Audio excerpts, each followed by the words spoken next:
Ratusan warga menyerbu bantuan air bersih yang disalurkan di Desa Sarangburung. Satgas Karhutla Batanghari menduga bahwa kebakaran hutan disengaja oleh oknum masyarakat. Bawaslu Provinsi Jambi temukan sejumlah pelanggaran netralitas ASN.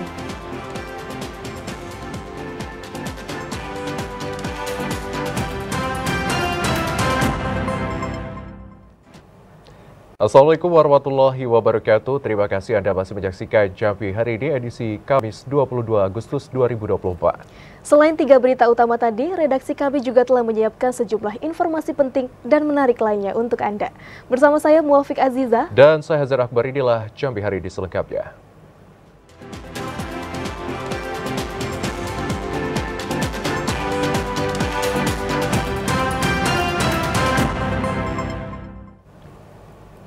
Mengenai informasi Jambi hari ini, saudara, puluhan warga menyerbu bantuan air bersih yang disalurkan di Desa Sarangburung. Datangnya mobil bantuan air bersih dari dermawan tersebut langsung habis dalam waktu 30 menit.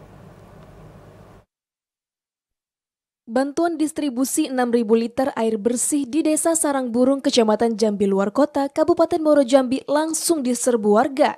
Datangnya mobil bantuan air bersih dari dermawan langsung habis dalam waktu 30 menit.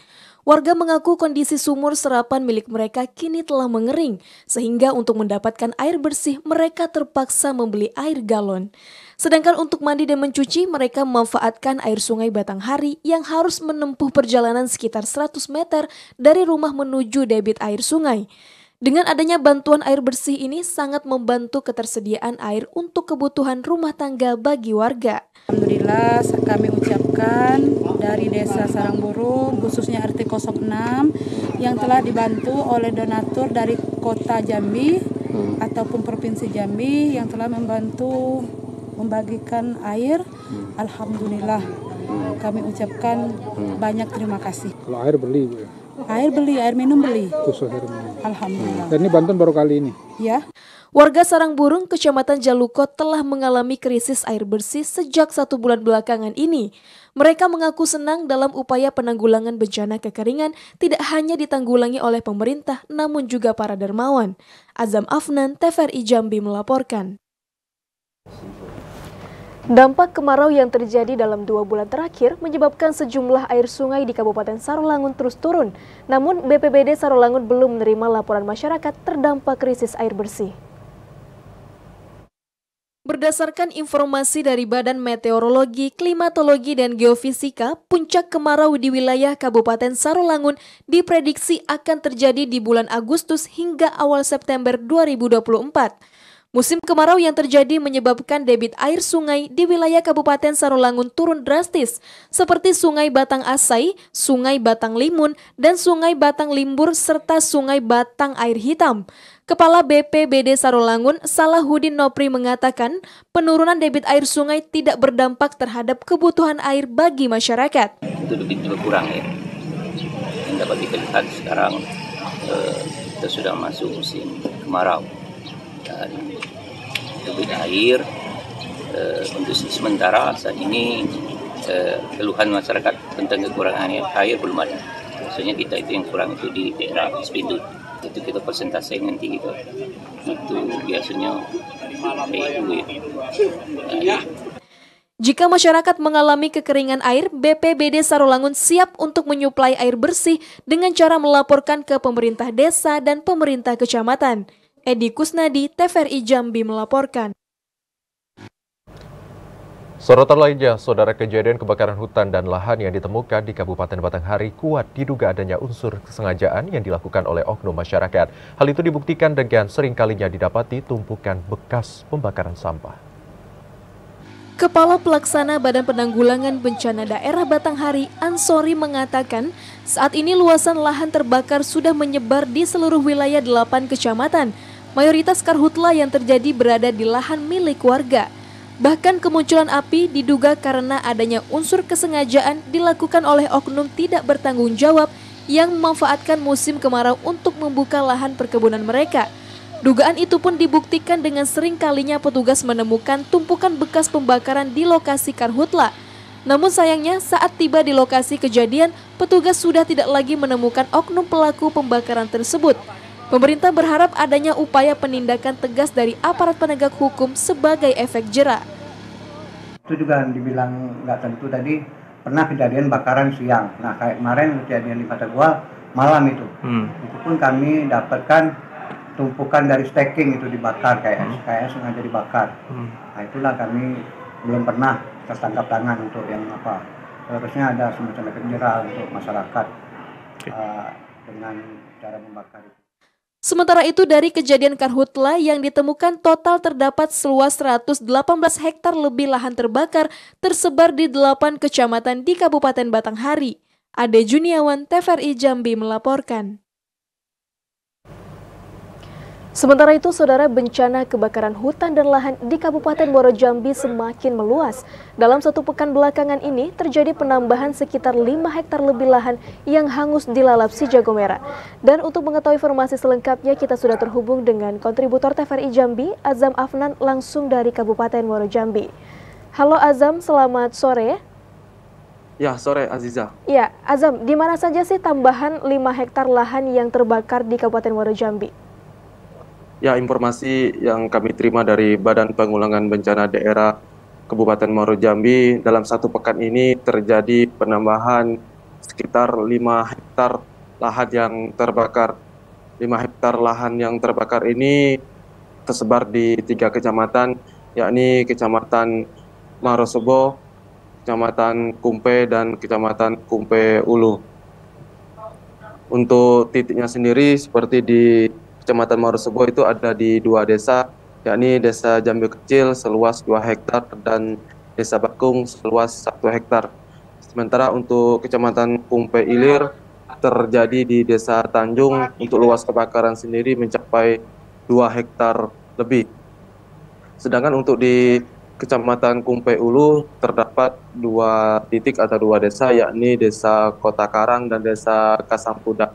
Untuk luasnya sendiri, tim Satgas masih melakukan pengkajian karena hingga kini mereka belum dapat memastikan luas lahan yang terbakar di 2 desa, yakni Desa Kota Karang dan Desa Kasangpudak. Karena tim Satgas masih fokus melakukan pendinginan lahan agar api tidak kembali menyala membakar lahan perkebunan milik masyarakat setempat. Ya, Aziza. Baik, selanjutnya hingga saat ini berapa total luas kebakaran hutan dan lahan yang terjadi di Kabupaten Muaro Jambi secara keseluruhan, Azam?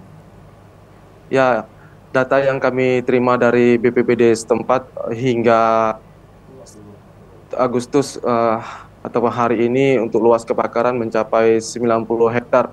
Sebelumnya untuk luas kebakaran 85 hektar dengan tambahan 5 hektar, artinya secara keseluruhan ada 90 hektar luas lahan kebakaran di Kabupaten Muaro Jambi.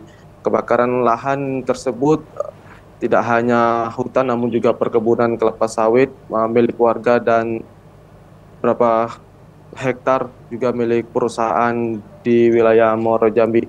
Untuk penyebab kebakaran sendiri, berdasarkan statement dari Sekretaris BPBD Muaro Jambi, Dodi Dorista, mayoritas penyebab kebakaran masih ulah manusia, yakni dengan faktor kesengajaan dan faktor alam.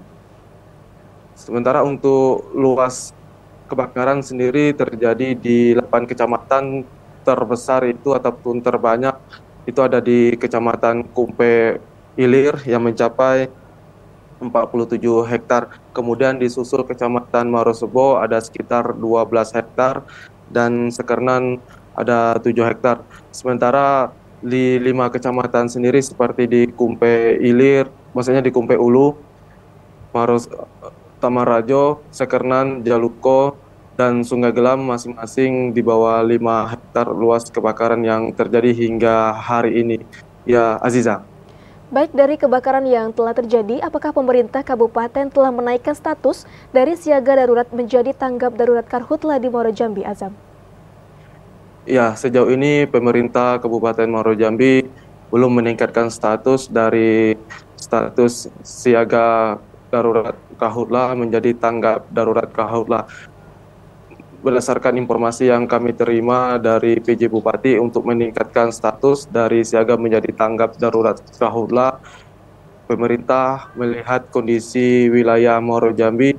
Yang pertama, nilai yang menjadi patokan itu sisi dari kesehatan warga dan ekonomi dampak dari bencana kebakaran karhutla. Sejauh ini kebakaran yang terjadi tidak berdampak terutama pada ekonomi dan kesehatan. Artinya bencana karhutla masih bisa ditanggulangi oleh tim Satgas Karhutla di Muaro Jambi. Untuk status sendiri masih terus berlanjut hingga di November mendatang, dan tim Satgas akan terus mengevaluasi apabila kebencanaan karhutla ini akan terus berkembang dan berdampak pada sisi ekonomi dan kesehatan masyarakat. Tentu pemerintah setempat akan menaikkan status dari siaga menjadi tanggap darurat karhutla. Namun sejauh ini pemerintah masih menetapkan status siaga darurat karhutla untuk Kabupaten Muaro Jambi. Ya, Aziza. Baik, terima kasih Azam atas laporan Anda. Selamat sore dan selamat kembali bertugas. Sementara itu, saudara, keempat tersangka kasus TPPO modus varian job Universitas Jambi akhirnya diperiksa polisi. Namun keempatnya belum ditahan lantaran masih dianggap kooperatif. Penyidik Subdit 4 Renakta Polda Jambi akhirnya memeriksa 4 orang tersangka dalam kasus tindak pidana perdagangan orang modus varian job di Jerman. Keempat tersangka tersebut yaitu SS, SW, RA, dan Y yang merupakan dosen di Universitas Jambi. Keempatnya menjalani pemeriksaan perdana sebagai tersangka untuk melengkapi berkas perkara yang akan diserahkan ke jaksa penuntut umum. Hanya saja keempatnya belum ditahan polisi lantaran penyidik menganggap keempat tersangka tersebut masih kooperatif. Karena sudah dilanjutkan, dalam arti sudah diambil keterangan keempat orang tersebut sudah diambil keterangan sebagai tersangka, dan kemarin inisial SS terakhir diambil keterangan kemarin siang di tanggal. Sebelumnya, Mabes Polri mengungkap tindak pidana perdagangan orang pada program varian job di luar negeri sebanyak 1.407 mahasiswa dari 33 universitas termasuk Universitas Jambi. Namun sayangnya mereka dipekerjakan secara non-prosedural atau dieksploitasi. Di Universitas Jambi terdapat 83 mahasiswa yang menjadi korban. Ari Haryono, TVRI Jambi melaporkan. Sementara itu, saudara, berkas perkara penipuan penjualan kapal takbut dinyatakan lengkap oleh Jaksa Kejati Jambi. Penyidik kepolisian diminta untuk segera menyerahkan berkas perkara dan tersangka ke JPU untuk dilakukan pemberkasan sebelum dilimpahkan ke Pengadilan Negeri Jambi. Kejaksaan Tinggi Jambi menyatakan berkas perkara kasus penipuan penjualan kapal tugboat dinyatakan lengkap setelah Jaksa Penuntut Umum melakukan penelitian kasus perkara tersebut. Kasipenkum Kejati Jambi Nauli Wijaya mengatakan, setelah berkas ini dinyatakan lengkap, Jaksa Penuntut Umum meminta kepada penyidik Direktorat Reserse Kriminal Umum Polda Jambi untuk segera menyerahkan barang bukti tersangka Avandi Susilo dan berkas perkara ke Jaksa Penuntut Umum. Ini dilakukan untuk mempercepat proses pemberkasan perkara tersebut sebelum dilimpahkan ke Pengadilan Negeri Jambi. Dari pihak dari Kejaksaan Tinggi Jambi telah menyatakan berkas tersebut lengkap P21. Saat ini penuntut umum Kejaksaan Tinggi Jambi menunggu tahap 2 penyerahan tersangka dan barang bukti dari penyidik Polda Jambi untuk diserahkan kepada Kejaksaan Tinggi Jambi. Sebelumnya, Koape yang merupakan Kepala Cabang PT Sinar Bintang Samudra Jambi dilaporkan ke Polda Jambi terkait kasus dugaan tindak pidana pemalsuan surat atau dokumen dan penggelapan dalam jabatan pada 17 April 2024 lalu. Kasus ini dilaporkan oleh PT Sinar Bintang Samudra yang bergerak dalam bidang kapal tugboat dan tongkang yang berada di Banjarmasin, Provinsi Kalimantan. Saat ini tersangka telah diamankan di rutan Polda Jambi. Asar, TVRI Jambi melaporkan. Berdasarkan hasil pengawasan Perfak, Bawaslu tidak temukan adanya pelanggaran. Ya, informasi selengkapnya akan kami hadirkan usai jeda sesaat lagi. Tetaplah di Jambi hari ini.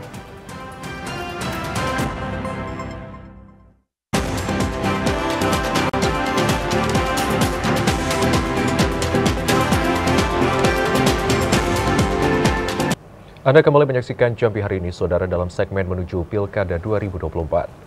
Berdasarkan hasil pengawasan verifikasi faktual tahap kedua, calon perseorangan wali kota dan wakil wali kota Sungai Penuh periode 2024-2029 berakhir pada tanggal 10 Agustus 2024 yang lalu. Dalam tahapan tersebut, Bawaslu tidak menemukan pelanggaran dan temuan lainnya selama tahapan tersebut berlangsung.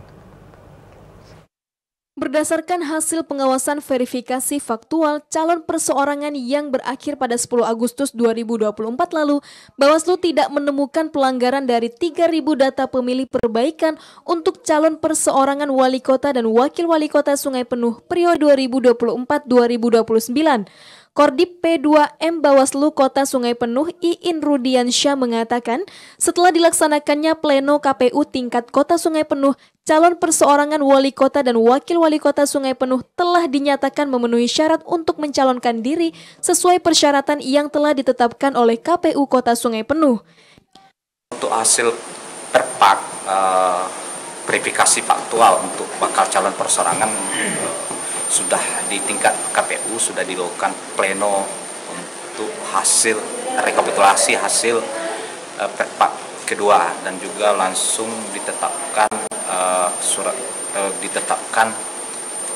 hasil, dan dalam hal ini untuk bakal calon perseorangan. Iin Rudiansyah juga menyampaikan hingga berakhirnya tahapan verifikasi faktual calon perseorangan, Bawaslu Kota Sungai Penuh tidak menemukan laporan dari masyarakat terkait namanya dicantumkan ke dalam pendukung salah satu calon perseorangan wali kota dan wakil wali kota Sungai Penuh. Fahlan, TVRI Jambi melaporkan. Bawaslu Provinsi Jambi temukan sejumlah pelanggaran netralitas ASN. Dugaan pelanggaran itu telah diteruskan ke Komisi Aparatur Sipil Negara Republik Indonesia untuk memberikan sanksi. Bawaslu Provinsi Jambi terus melakukan pengawasan melekat terhadap tahapan Pilkada Serentak 2024. Bawaslu telah menemukan 6 pelanggaran netralitas ASN yang tersebar di 4 kabupaten kota, di antaranya Kota Jambi, Kabupaten Kerinci, Kota Sungai Penuh, dan Kabupaten Tanjung Jabung Barat. Komisioner Bawaslu Provinsi Jambi Ari Juniarman mengatakan dugaan pelanggaran netralitas ASN tersebut telah diteruskan ke KASN untuk penjatuhan sanksi. Pasalnya dugaan pelanggaran tersebut sudah memenuhi unsur. Dugaan pelanggaran netralitas ASN itu karena ada yang berpartisipasi dengan partai politik dan mendekatkan diri dengan parpol. Sampai saat ini ada 4 informasi awal yang kita telusuri dan kemudian kita sudah teruskan ke KSN. Yang pertama itu di Kerinci, yang kedua di Sungai Penuh, yang ketiga di Kota Jambi, di Kerinci Sungai Penuh 1 dan 2 di Kota Jambi itu 1. Bawaslu minta kepada seluruh ASN di Provinsi Jambi tidak berkecimpung dalam politik meskipun belum ada penetapan bakal calon kepala daerah. Joko, TVRI Jambi melaporkan. Sementara itu, Saudara, Komandan Batalion B Pelopor Satuan Brimob Polda Jambi periksa kesiapan personel dan peralatan di Markas Kompi 3 Batalion B Pelopor Satuan Brimob Polda Jambi yang berlokasi di Sungai Penuh. Hal ini dilakukan untuk memastikan seluruh peralatan dan personel siap dalam pengamanan Pilkada Serentak tahun 2024. Komandan Batalion B Pelopor Satuan Brimob Polda Jambi AKBP Wan Agus Hendra Wijaya melakukan pemeriksaan kesiapan peralatan dan personil Kompi 3 Batalion B Pelopor Satuan Brimob Polda Jambi yang berlokasi di Kota Sungai Penuh. Pemeriksaan tersebut bertujuan untuk memastikan kesiapan personil dan peralatan dalam menyambut operasi Mantap Praja tahun 2024, serta mendukung pengamanan Pilkada Serentak di Kota Sungai Penuh dan Kabupaten Kerinci.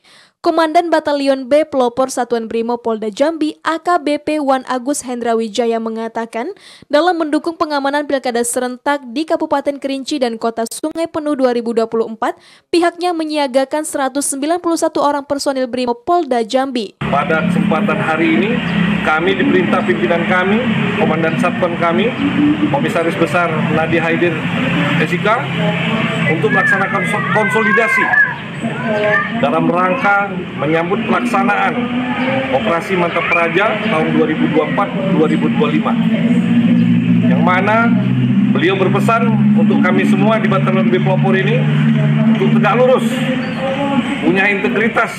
Wan Agus Hendrawijaya mengimbau masyarakat untuk ikut serta dalam menjaga ketertiban dan keamanan sehingga seluruh tahapan Pilkada serentak tahun 2024 dapat berjalan aman dan damai.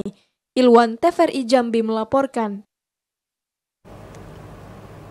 Sementara itu, saudara, validasi data pemilih potensial menjadi salah satu permasalahan yang sering muncul pada setiap penyelenggaraan pesta demokrasi. Pejabat Bupati Sarolangun Bahril Bakri minta Disdukcapil dan KPU Sarolangun terus berkoordinasi untuk mensinkronisasikan data pemilih jelang Pilkada 2024. Proses dan tahapan daftar pemilih sementara ke daftar pemilih tetap menjadi salah satu poin yang harus diperhatikan. Tahapan ini menjadi sangat penting karena menentukan masuk atau tidaknya masyarakat yang telah memenuhi syarat untuk menggunakan hak pilihnya. Penjabat Bupati Sarolangun Bahril Bakri mengatakan, validasi data pemilih potensial merupakan salah satu permasalahan yang sering muncul di setiap penyelenggaraan pemilihan kepala daerah. Pemerintah daerah terus memberikan dukungan secara maksimal kepada KPU Sarolangun untuk mensukseskan proses dan tahapan Pilkada serentak 2024. Selain dibutuhkan koordinasi aktif antara Disdukcapil dan KPU untuk mematangkan persiapan daftar pemilih tetap, masyarakat juga harus aktif melakukan pengecekan DPS yang akan dilakukan uji publik oleh KPU Sarolangun. Kita tidak berharap ada para pemilih yang tidak terdata di TPS, ya. Jadi ini adalah kesempatan kepada seluruh masyarakat untuk mengecek kembali apakah mereka sudah terdata di dalam data pemilih sementara. Sosialisasi dan uji publik pasca penetapan DPS menjadi bagian yang sangat penting agar masyarakat dapat memastikan telah terdaftar atau tidaknya sebagai pemilih. Edi Kusnadi, TVRI Jambi melaporkan. Beralih ke sorotan lainnya, saudara, meski kemarau melanda, ketersediaan pangan di Pasar Angsoduo saat ini cenderung stabil dan juga aman. Saat ini ketersediaan pangan di Pasar Angsoduo terpantau aman dan stabil. Beberapa bahan pokok seperti telur ayam dijual 1.700 per butir, beras dijual 17.000 per kilogram, gula pasir 16.000 per kilogram, minyak curah dan minyak kemasan bermerek dijual 16.000 per liter, sementara untuk ikan segar dijual di kisaran angka 28.000 per kilogram. Sedangkan untuk daging sapi masih stabil 135.000 per kilogram, sedangkan untuk komoditas cabai, baik cabai merah dan rawit merah, rawit hijau, bawang merah dan bawang putih masih berfluktuatif, bahkan cenderung menurun. Cabai merah kini dijual Rp28.000 per kilogram, cabai rawit Rp35.000 per kilogram, rawit merah Rp55.000 per kilogram, kemudian disusul bawang merah dijual Rp18.000 per kilogram, yang semula dijual Rp25.000 per kilogram. Penurunan harga sejumlah bahan pangan ini salah satunya karena faktor musim kemarau yang melanda beberapa daerah pemasok, seperti Pulau Jawa dan Sumatera yang turut mempengaruhi kualitas dan hasil panen. Keadaan bahan pokok khususnya di Pasar Angsoduo dalam kondisi ketersediaannya terpenuhi dan cukup untuk saat ini. Hanya saja ada beberapa bahan pokok strategis terkendala dengan suasana kekeringan di Pulau Jawa dan Sumatera, tapi pada umumnya dapat dicarikan alternatif untuk pemenuhan kebutuhannya oleh agen-agen di Pasar Angsoduo. Para pedagang dan agen di Pasar Angsoduo berkolaborasi dengan pihak produsen di beberapa daerah di Sumatera seperti Kabupaten Kerinci, Sumatera Barat, dan Curug untuk dapat pasokan agar persediaan pangan tetap terpenuhi. Di sisi lain, Kepala Pasar Angsoduo Purno Mosidi juga mengatakan pihaknya akan terus bersinergi dengan produsen dan tim Satgas Pangan beserta unsur Porkofimda untuk terus melakukan pemantauan agar ketersediaan bahan pangan tetap aman dan terjangkau. Cika Yazir, TVRI Jambi melaporkan. Penerimaan calon pegawai negeri sipil tahun anggaran 2024 di lingkungan pemerintah Kabupaten Sarolangun telah dibuka sejak 19 Agustus 2024 dengan jumlah kuota 243 formasi terdiri dari tenaga kesehatan dan tenaga teknis. Proses pendaftaran calon pegawai negeri sipil telah dibuka dari tanggal 19 Agustus dan akan berakhir di tanggal 6 September 2024. Masyarakat serta para profesional muda yang memenuhi syarat serta ingin berkontribusi dalam pembangunan daerah dapat mendaftarkan diri untuk bergabung dalam penerimaan CPNS. Kepala Badan Kepegawaian dan Pengembangan Sumber Daya Manusia BKPSDM Sarolangun, Linda Novita Herawati mengatakan tidak ada formasi untuk guru pada penerimaan CPNS tahun 2024. Pemkab Sarolangun hanya membuka formasi tenaga kesehatan sebanyak 55 orang dan formasi tenaga teknis 188 kuota. Sedangkan pegawai P3K yang ingin mendaftar dan mengikuti seleksi CPNS, mereka harus memenuhi syarat di antaranya maksimal berusia 35 tahun dan sudah bekerja 1 tahun sebagai P3K.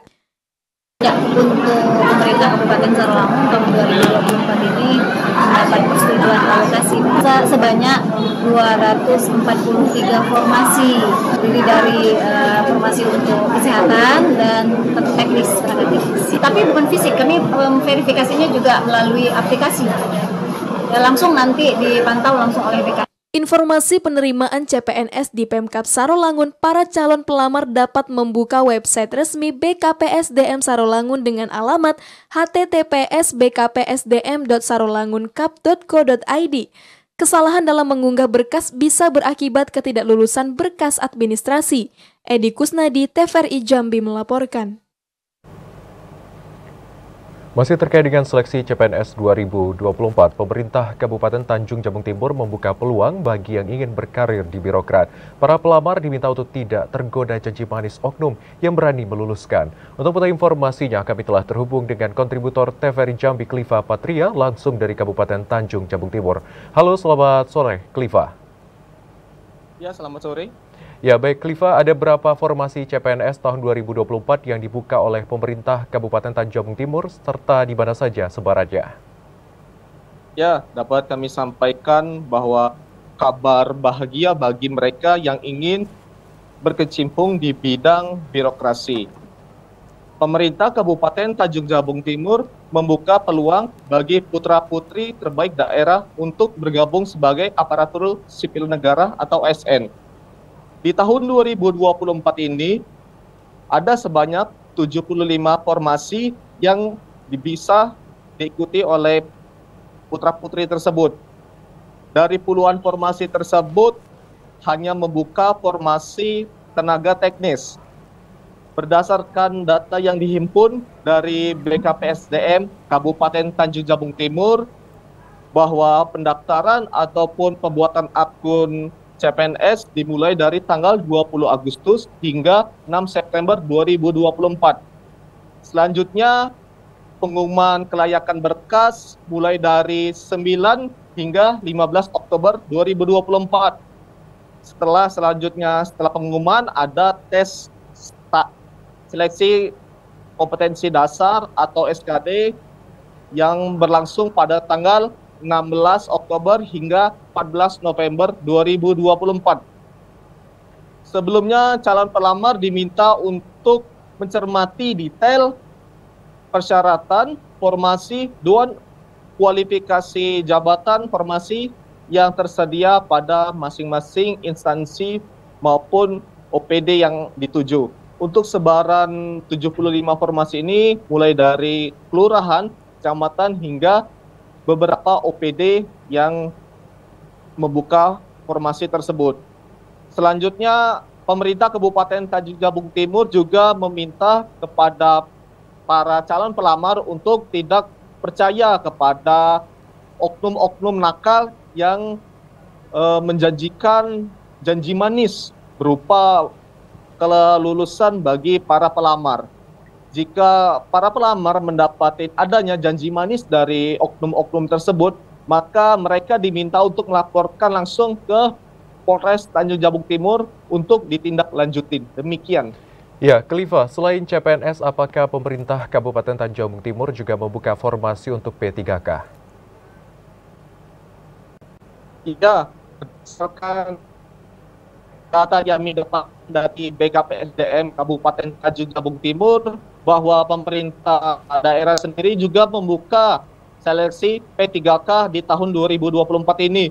Untuk alokasi mereka usulkan sebelumnya berjumlah 375 formasi yang terdiri dari 250 tenaga pengajar, 75 tenaga kesehatan, dan 50 tenaga teknis. Pemerintah Kabupaten Tanjung Jabung Timur juga dalam merekrut P3K ini sangat transparan dan berharap kepada seluruh putra-putri Kabupaten Tanjung Jabung Timur yang terbaik dapat mengikuti seleksi tersebut, karena jika mereka ingin punya niat di daerah, maka ditunggu oleh pemerintah Kabupaten Tanjung Jabung Timur. Demikian. Ya, pemerintah Kabupaten Tanjung Jabung Timur menghimbau untuk masyarakat tidak tergiur dengan calo dan melaporkan jika ditemukan. Terima kasih Kliva Patria atas laporan yang telah disampaikan. Selamat sore dan selamat kembali bertugas. Dan Saudara Gubernur dan Wakil Gubernur Jambi sampaikan permintaan maaf jelang akhir masa jabatan. Informasi selengkapnya akan kami hadirkan usai jeda berikut. Tetaplah di Jambi hari ini.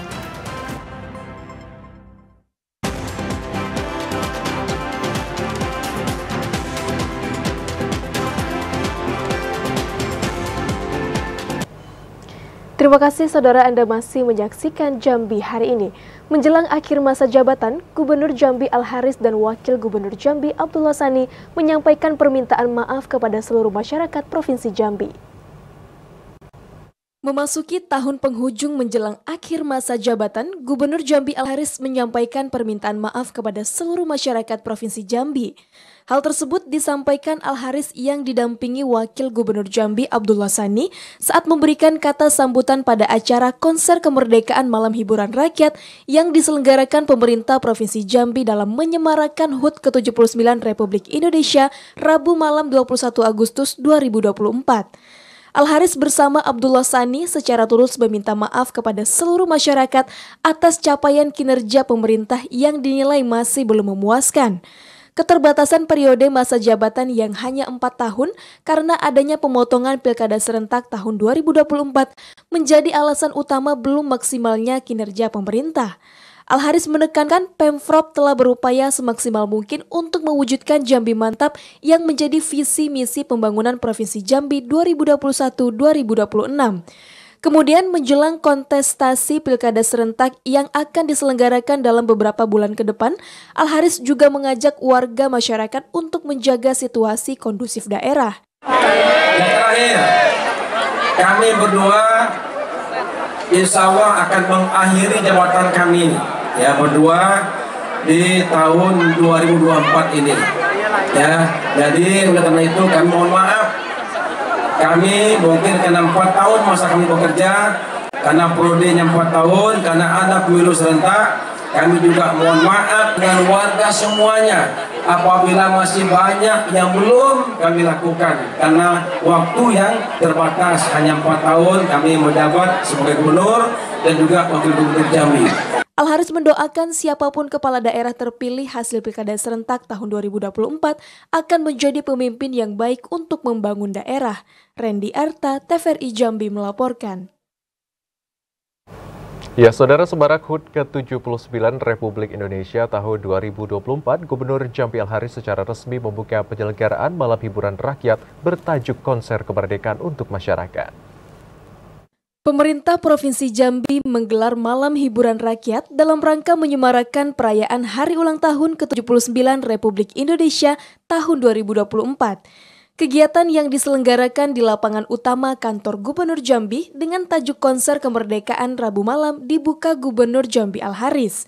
Konser kemerdekaan ini diselenggarakan untuk menggelorakan semangat masyarakat dalam mengisi kemerdekaan, khususnya untuk ikut berkontribusi mendukung percepatan pembangunan daerah.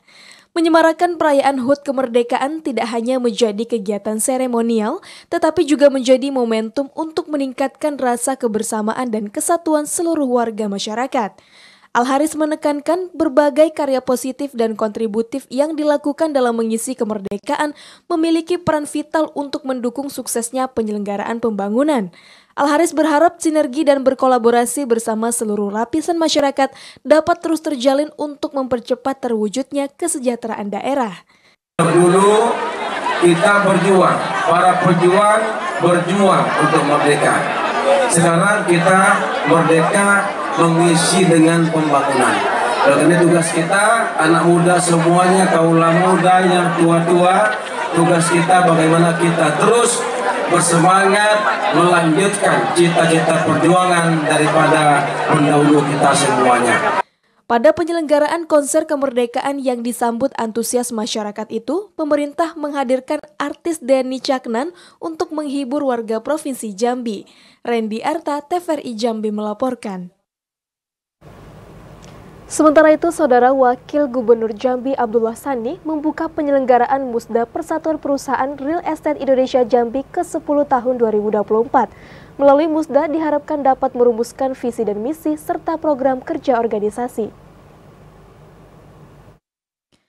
Wakil Gubernur Jambi Abdullah Sani secara resmi membuka penyelenggaraan Musyawarah Daerah Persatuan Perusahaan Real Estate Indonesia Jambi ke-10 tahun 2024. Sani mengatakan asosiasi pengembang telah banyak berperan dalam mendorong percepatan pembangunan daerah, khususnya dalam mengembangkan perumahan yang layak dan terjangkau bagi masyarakat, baik yang difasilitasi pembiayaan subsidi maupun non-subsidi. Berdasarkan data Badan Pengelola Tabungan Perumahan Rakyat atau BP Tapera, capaian pembangunan rumah bersubsidi yang dibangun REI bahkan menjadi yang terbesar di Indonesia. Banyaknya anggota REI yang ada di Provinsi Jambi merupakan potensi positif bagi pemerintah untuk mewujudkan ketersediaan perumahan yang layak untuk masyarakat. Sani menekankan penyelenggaraan Musda menjadi wadah yang tepat untuk merumuskan visi dan misi serta program kerja organisasi untuk melangkah lebih baik. Pemerintah Provinsi Jambi sangat berkomitmen untuk membantu masyarakat dalam memenuhi ketersediaan rumah yang layak huni, khususnya bagi masyarakat yang tidak mampu. Sebagaimana kita tahu bersama bahwa asosiasi pengembang telah banyak berperan dalam mengembangkan perumahan layak dan terjangkau, baik yang difasilitasi pembiayaan subsidi maupun non-subsidi. Bahkan mohon maaf berdasarkan data Pusat Pengelolaan Data Pembiayaan Perumahan, ini Badan Pengelola Tabungan Perumahan Rakyat BP Tapera. Abdullah Sani berharap Persatuan Perusahaan Real Estate Indonesia Jambi ke depan mampu semakin bersinergi dan berkolaborasi dengan pemerintah maupun pihak-pihak terkait lainnya dalam upaya memaksimalkan potensi-potensi pemajuan daerah. Randy Arta, TVRI Jambi melaporkan. Ya, Saudara, Festival Kenduri Swarna Bumi Balai Panjang resmi dibuka. Bupati Masyuri mengajak masyarakat untuk melestarikan adat budaya Lamo dan lokal Kabupaten Bungo. Bupati Bungo Masyuri membuka perhelatan akbar Festival Sidang Balai Panjang pada Festival Kenduri Swarna Bumi tahun 2024 di Dusun Tanah Priuk. Bupati Masyuri mengatakan dari Festival Kenduri Swarna Bumi ini banyak adat budaya dan tradisi Lamo yang telah dilestarikan. Bupati berharap melalui Kenduri Swarna Bumi yang dilaksanakan setiap tahun dapat terus menggali beragam seni budaya yang hampir punah tergerus zaman. Selain itu, kegiatan tersebut diharapkan dapat meningkatkan kesadaran masyarakat tentang pentingnya menjaga budaya dan tradisi yang telah ditinggalkan para leluhur.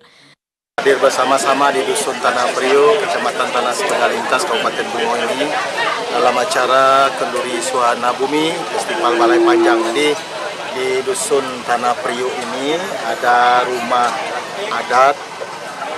Rumah ini disebut Balai Panjang dan disebut di sini pentek atau pentas. Nah, jadi ini peninggalan dari nenek moyang kita ratusan tahun yang lalu. Di rumah panggung ini tempat masyarakat berkumpul dan musyawarah.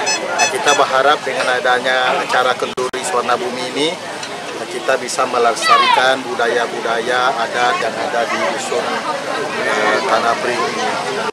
Kegiatan Festival Kenduri Swarna Bumi kali ini ada karnaval budaya dengan menampilkan adat budaya Lamo lokal khusus dari Dusun Tanah Priuk. Mulai dari budaya menjala ikan dengan alat secara tradisional, mendirikan rumah secara bergotong royong, dan kuliner tradisional Tanah Priuk.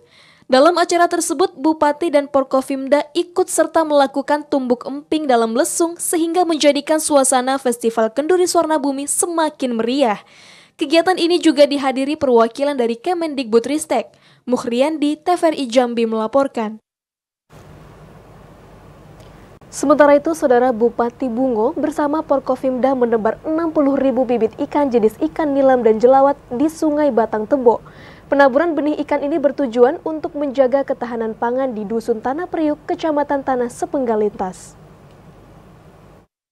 Usai membuka Festival Kenduri Swarna Bumi, Bupati Bungo Mashuri bersama unsur Forkopimda serta Dinas Peternakan dan Perikanan Bungo melakukan tabur benih ikan nilam dan jelawat sebanyak 60.000 ekor di aliran Sungai Batang Tebo. Bupati Bungo Mashuri mengatakan dengan dilepasnya puluhan ribu benih ikan ini dapat menjaga ketahanan pangan khususnya di Dusun Tanah Priuk, Kecamatan Tanah Sepenggal Lintas, serta berharap kearifan lokal Lubuk Larangan dapat dilaksanakan kembali. Masyarakat juga diminta tidak menggunakan racun dan menyetrum ikan di sungai agar budidaya ikan dan sumber hayati lainnya tetap lestari dan berkembang di sepanjang sungai aliran Batang Tebo ini. Lubuk Larangan, kami sudah minta Dato' Rio tadi minimal 500 atau sampai 1 kilo lubuk larangan ya. Jadi sehingga sumber daya hayati sepanjang 1 kilo itu bisa dijaga bersama-sama masyarakat kita. Itu yang di sini ada 20.000 ya. 60.000. Jadi ada jelawat sama nilam. Jelawat ini apa namanya? Kelemak, ikan kelemak ya. Selanjutnya, Bupati Bungo Mashuri beserta Porkofimda melakukan gerakan 1000 penanaman pohon di sepanjang bantaran Sungai Batang Tebo. Jenis pohon yang ditanam yakni pohon pinang, kulit manis, dan bibit alpukat. Bupati berharap masyarakat dapat menjaga dan merawat pohon yang ditanam di sepanjang bantaran sungai dengan baik. Muhriandi, TVRI Jambi melaporkan. Sepanjang 8 bulan terakhir, Polda Jambi berhasil meringkus 500 tersangka kasus penyalahgunaan narkoba. Informasi selengkapnya akan kami hadirkan usai jeda sesaat lagi. Tetaplah di Jambi hari ini.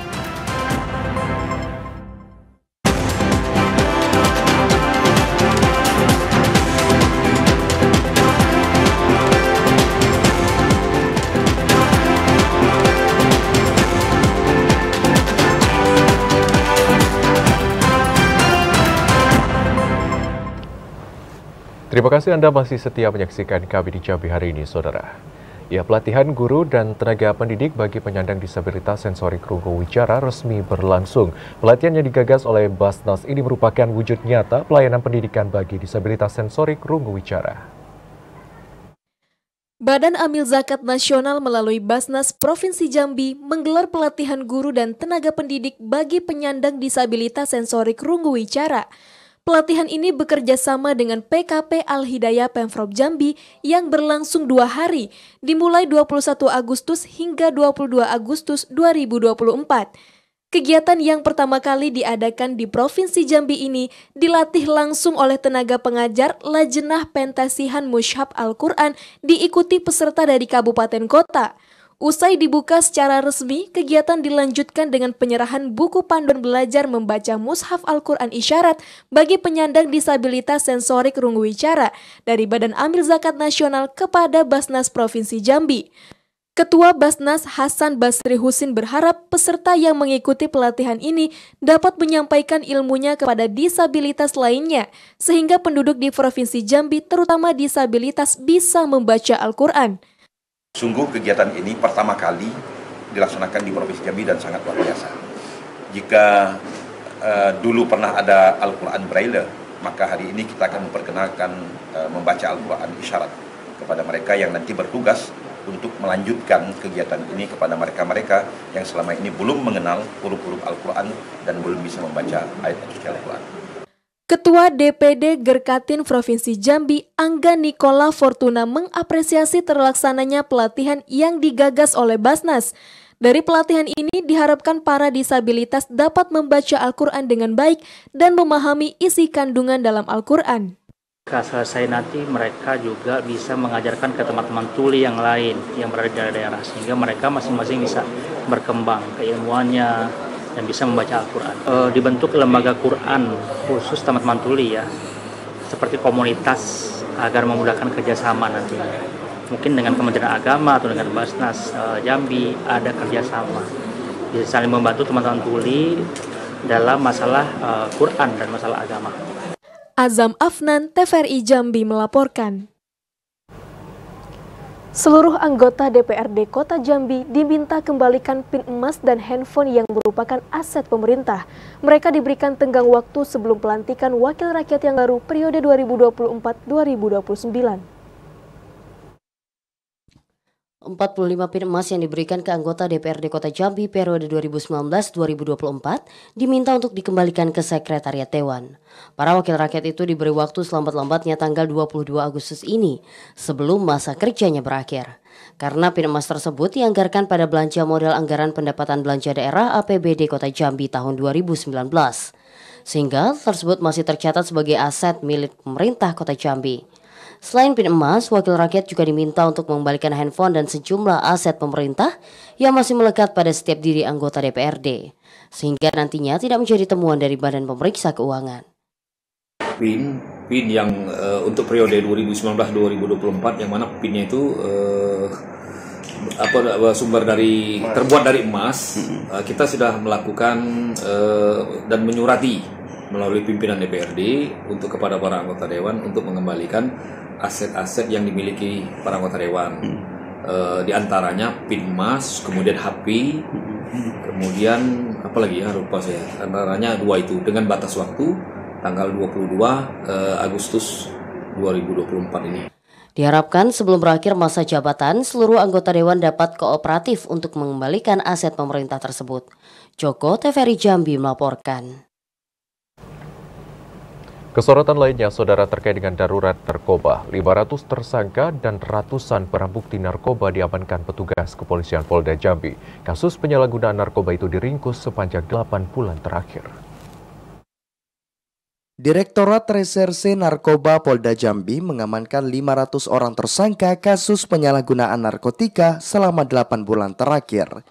Para tersangka itu diringkus polisi saat akan mengirim narkoba hingga mengendalikan peredaran narkoba di Provinsi Jambi. Selain meringkus 500 tersangka, Direktorat Reserse Narkoba Polda Jambi turut menyita 106 kg sabu, 36.000 butir pil ekstasi, dan 6 kg ganja dari tangan para tersangka. Direktur Reserse Narkoba Polda Jambi, AKBP Ernesto Saiser mengatakan, saat ini peredaran narkoba di Provinsi Jambi masih sangat tinggi. Banyak wilayah di Jambi dijadikan tempat transit bagi para pengedar narkoba. Dalam menyeludupkan narkotika, para pengedar melewati 2 jalur, yakni jalur darat dan jalur laut. Seringkali narkotika yang masuk ke wilayah Jambi berasal dari daerah perbatasan Jambi. Polda Jambi sekarang ini kan tahun 2024 saja ini sudah 500. Orang yang ditersangka gara-gara narkoba. Kemudian yang kedua, barang bukti berupa sabu itu sekitar, kalau tadi total tambah 4,5 kilo, ini sekitar 106 kilo lah sabu. Kalau ekstasi itu sekitar 36.000 lebih ekstasi. Kalau untuk ganja sekitar 6 kilo ganja yang selama tahun 2024 kita ungkapkan. Masyarakat diimbau jika mengetahui adanya peredaran narkotika untuk segera melaporkan kepada pihak yang berwajib agar dapat ditindaklanjuti. Asar TVRI Jambi melaporkan. Masih terkait darurat narkoba, Saudara Lapas Narkotika kelas 2B Muara Sabak lakukan razia gabungan. Selain razia hunian blok, petugas juga lakukan tes urin kepada warga binaan termasuk juga para petugas lapas. Tanpa pemberitahuan kepada para tahanan, petugas keamanan Lapas Narkotika kelas 2B Muara Sabak memasuki blok hunian. Berbeda dari sebelumnya, para petugas lapas ikut didampingi anggota TNI Polri serta personil BNNK Tanjung Jabung Timur. Setelah pemeriksaan warga binaan selesai, dilanjutkan dengan pemeriksaan seisi blok hunian. Blok hunian dibongkar secara teliti satu persatu oleh petugas gabungan. Kepala Lapas Narkotika kelas 2B Muara Sabak, Dwi Hartono mengatakan, razia tersebut merupakan bagian dari upaya pihaknya dalam memberantas praktik penyusulan handphone, pungutan liar dan juga narkoba atau halinar di lingkungan lapas. Petugas gabungan berhasil menyita puluhan barang-barang dari dalam tahanan, mulai dari korek api gas, gunting, pisau cukur, botol beling, minyak wangi hingga charger handphone. Para pemilik langsung dapat peringatan atas barang-barang yang dianggap berbahaya dan sebagian memang terlarang. Tidak hanya razia, petugas gabungan juga melakukan tes urin terhadap 30 warga binaan dan 20 petugas lapas secara acak. Beruntungnya dari 50 sampel yang dilakukan seluruhnya dinyatakan negatif. Kegiatan ini sebagai upaya dalam mencegah peredaran narkoba di lapas narkotika kelas 2B Muara Sabak. Barang ya, yang ini yang seharusnya nggak boleh masuk ke dalam lapas. Nah ini ada barang yang terlarang yang masuk ke dalam lapas. Ini nanti akan kita tindak lanjuti bagaimana barang-barang ini bisa masuk ke dalam lapas. Kemudian tadi juga di tes urin secara acak dari pegawai ada 20 yang dites urin tadi secara acak dan untuk warga binaan ada 30 ya. Dan alhamdulillah hasilnya negatif. Selain melakukan razia, Kalapas juga memberikan arahan serta berinteraksi langsung dengan warga binaan. Interaksi tersebut mencakup pembahasan mengenai pelayanan integrasi serta penjelasan terkait aturan-aturan yang berlaku di dalam lapas. Kliva Patria, TVRI Jambi melaporkan. Sorotan lainnya, saudara, polisi meringkus seorang pria warga Riau lantaran nekat menyebarkan video asusila di media sosial. Aksi pelaku didasari kekesalan terhadap korban yang tidak lain merupakan istrinya sendiri. Tim Subdit 5 Cyber Ditreskrim Sus Polda Jambi meringkus seorang pria berinisial RA, warga Provinsi Riau. RA merupakan pelaku penyebar video asusila di media sosial Facebook. Korbannya tidak lain istrinya sendiri berinisial DM. Aksi tersebut bermula saat korban meninggalkan pelaku ke kota Jambi setelah adanya kekerasan di dalam rumah tangga. Kesal, pelaku akhirnya menyebarkan video asusila hubungan badan keduanya di media sosial. Sempat dipanggil polisi, namun RA melarikan diri dan berhasil ditangkap di kawasan Mandailing, Natal, Sumatera Utara. Jadi kronologisnya di mana korban dan pelaku adalah dulunya suami istri. Karena korban sering kena KDRT dan tidak dikasih nafkah, akhirnya korban pergi minggat ke Jambi. Ya, mereka tinggal di rumah. Pindah ke Jambi, kemudian si korban sering komunikasi dengan pria lain karena dia merasa sudah meninggalkan suaminya. Kemudian pelaku merasa cemburu. Atas perbuatannya, pelaku dijerat Undang-Undang Nomor 19 Tahun 2016 tentang Informasi dan Transaksi Elektronik dengan ancaman 6 tahun penjara. Ari Haryono, TVRI Jambi melaporkan. Ya, saudara, informasi tadi sekaligus menutup perjumpaan kita di Jambi hari ini. Terima kasih atas perhatian dan kebersamaan Anda. Saya Hazin Akbar. Dan saya Muafiq Aziza bersama kerabat kerja tugas pamit undur diri. Wassalamualaikum warahmatullahi wabarakatuh dan sampai jumpa.